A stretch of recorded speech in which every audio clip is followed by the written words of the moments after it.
A változókorban, a perimenopauza és menopauza időszakában, posztmenopauza időszakában érezheted azt nőként, hogy hirtelen minden megváltozik, és kicsúsztak a dolgok a kezedből, és nem látod a megoldásokat. A jó hír az, hogy a kínai gyógyászatnak vannak megoldásai a nagyon tipikus változókori tünetekre, mint a hőhullámok, fáradtság, hangulatingadozás, alvászavarok, és még sorolhatnám.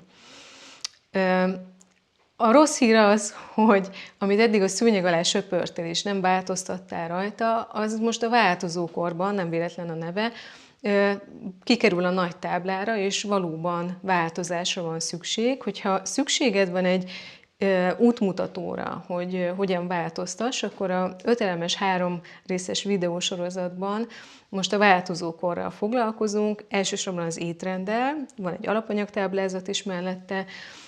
Nézd meg, kezd el a változtatást az étrendedben, és tapasztald meg, hogy jobban érzed-e magad a bőrödben.